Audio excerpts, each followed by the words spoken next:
प्यारे बच्चों, आप सभी घर पे बिल्कुल ठीक ठाक होंगे। और हमने मैट्रिसेस और डिटरमिनेंट के लगभग सभी टॉपिक्स कर लिए हैं। मैं उम्मीद करता हूँ कि आपको सभी टॉपिक्स क्लियर होंगे। अगर किसी टॉपिक्स या एक्सरसाइज में आपको डाउट है तो आप कभी भी व्हाट्सएप ग्रुप पे या मेरे को कॉल कर सकते हैं। आज हम डिटरमिनेंट का लास्ट टॉपिक पढ़ने जा रहे हैं और ये टॉपिक वेरी वेरी इंपॉर्टेंट है। यहाँ से हर साल आपके एग्ज़ाम में, बोर्ड एग्ज़ाम में 6 मार्क्स का क्वेश्चन आता है। तो इस टॉपिक को आपने ठीक ढंग से समझना है और इससे रिलेटेड क्वेश्चन भी आपको करवाए जाएंगे। आपने उनको ठीक ढंग से करना है ना। अगर आपको किसी भी तरह की प्रॉब्लम लगती है तो आप मेरे को कॉल कर सकते हैं। और इस टॉपिक का नाम आपके पास है solution of system of linear equations. तो इसको आज हम डिस्कस करेंगे।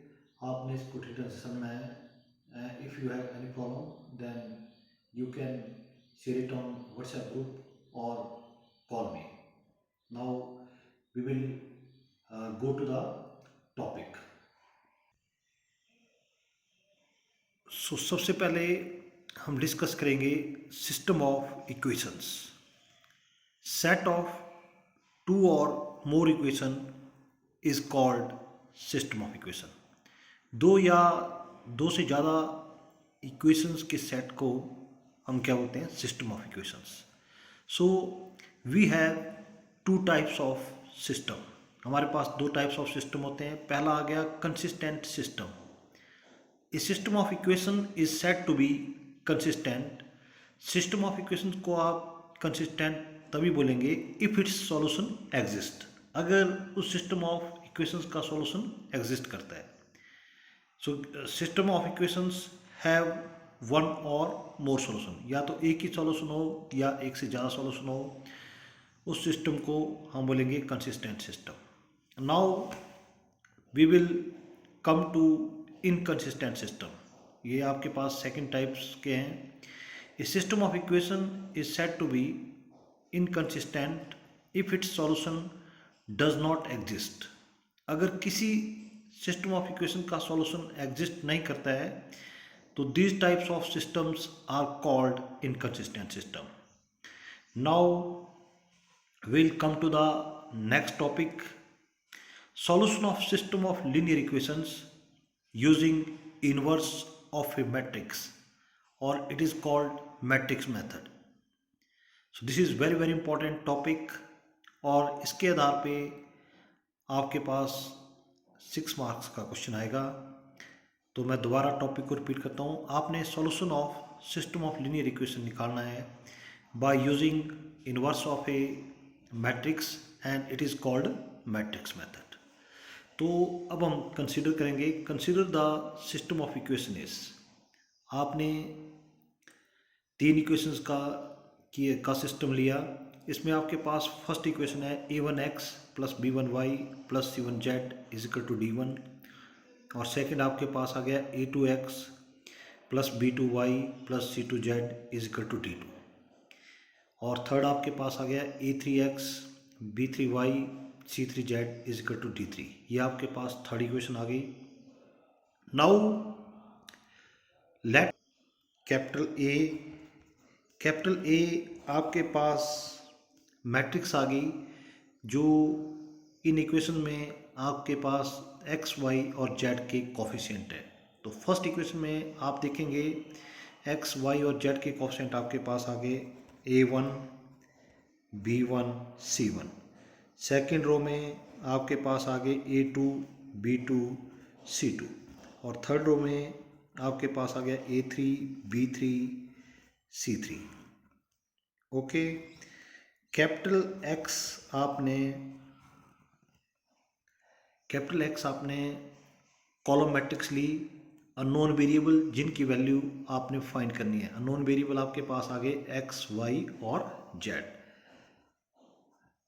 ठीक है, इसके बाद कैपिटल बी आपके पास मैट्रिक्स आएगी जो आपके पास राइट हैंड साइड में कांस्टेंट टर्म्स हैं।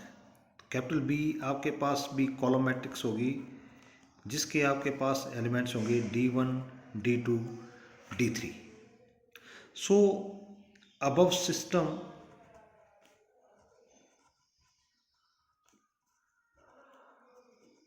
कैन बी रिटन एज, जो अबव सिस्टम है इसको हम लिखते हैं capital AX is equal to B। If we put value of capital A, capital X and capital B in this equation, and on solving we will find these three equations। ठीक है, अगर हम capital A, capital X और capital B की value इस equation में put करते हैं और पुट करने के बाद जब इसको सॉल्व करेंगे तो हमारे पास ये जो ऊपर तीन इक्वेशंस हैं ये दोबारा हमारे पास प्राप्त हो जाएंगी। सो let us try on putting the value of A, capital X and B। now left hand side में आप देख रहे हैं A is a matrix of three rows है और वन कॉलम है of order 3 by 1 and capital X is a matrix of, देखो इसमें रो कितनी है 1 2 3, 3 rows and 1 column, and sorry this is a matrix of 3 by 3 order जो A matrix है। तो इनकी जो प्रोडक्ट है दैट इज़ पॉसिबल क्योंकि जब हम order number of columns of first matrix number of रोज के बराबर होनी चाहिए और आपके पास जो रिजल्टिंग मैट्रिक्स है वो आपके पास ऑफ ऑर्डर 3 by 1 आएगी। So multiplying first row first column को एलिमेंट वाइज मल्टीप्लाई किया, A1 की मल्टीप्लिकेशन x के साथ, A1x, B1 की मल्टीप्लिकेशन y के साथ, B1y plus C1z। Now second row second column A2x, B2y plus C2z। इसी तरह से थर्ड रो थर्ड कॉलम आपने मल्टीप्लाई किया A3x, B3y, C3z is equal to D1, D2, D3। So these two matrices are equal। जब आप इनको equate करेंगे तो आपके पास A1x, B1y, C1z is equal to D1 के बराबर आ गया, A2x, B2y, C2z is equal to D2 आ गया और similarly A3x, B3y, C3z is equal to D3। तो आपने देखा कि जैसे ही हमने कैपिटल A, कैपिटल X और कैपिटल B की वैल्यू इस इक्वेशन में पुट की तो आपके पास दोबारा ये इक्वेशंस आ गई। तो above system can be written as capital AX is equal to B।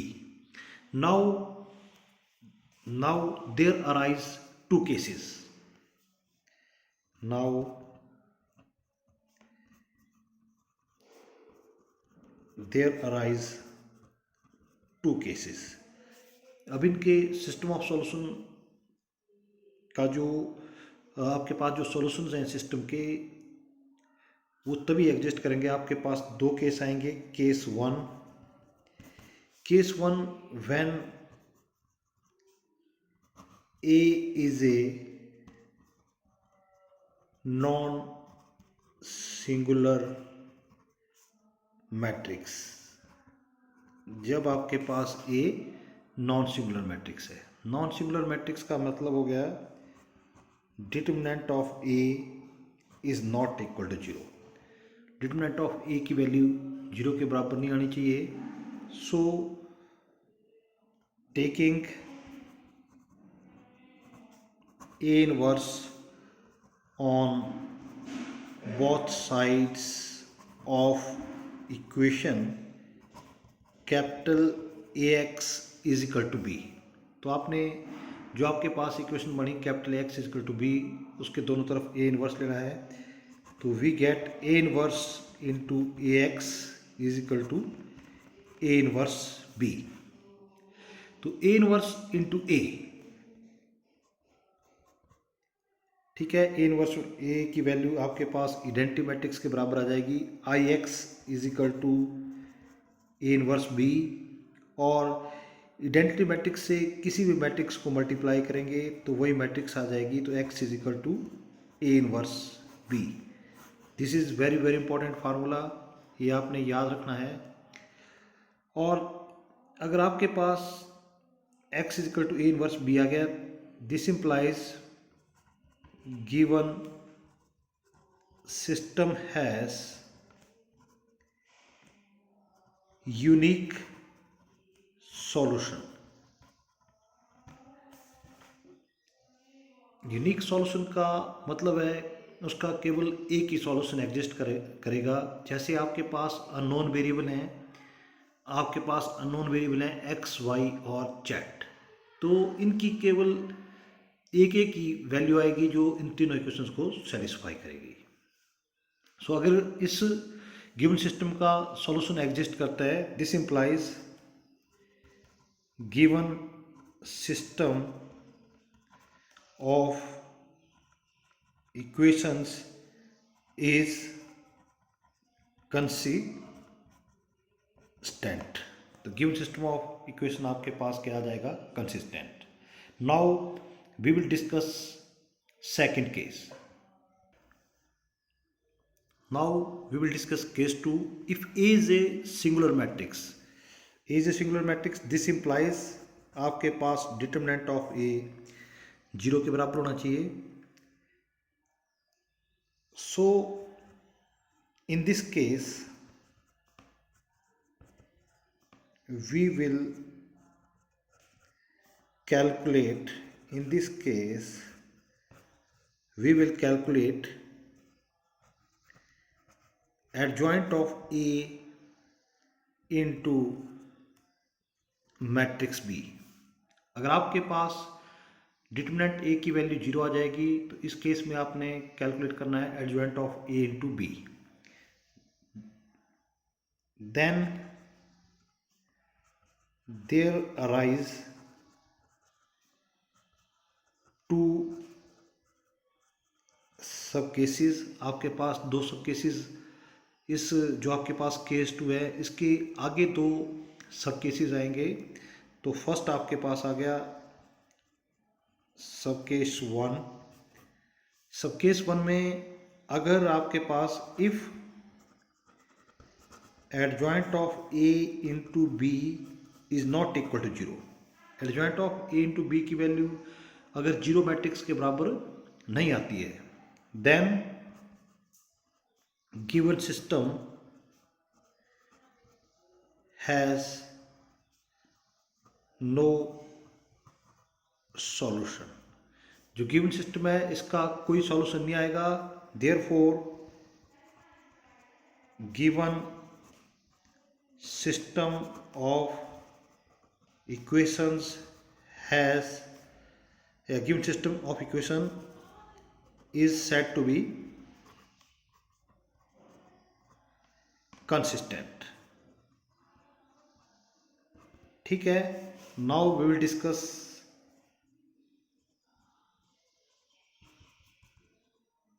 सब केस 2।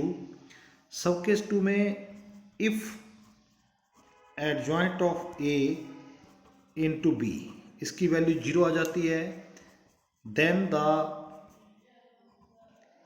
given system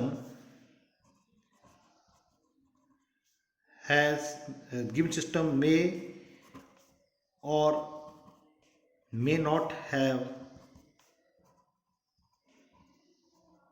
solution। तो गिवन सिस्टम का सॉल्यूशन एग्जिस्ट कर भी सकता है या नहीं भी कर सकता है। Therefore given system may or may not be consistent। therefore given system may or may not be consistent। तो इस आर्टिकल के आधार पे अब हम देखेंगे कि गिवन सिस्टम कंसिस्टेंट है या नहीं है। I hope you have understand this article और जब हम इस आर्टिकल के आधार पे क्वेश्चन करेंगे तो आपको ये टॉपिक और ज़्यादा क्लियर हो जाएगा। Thank you.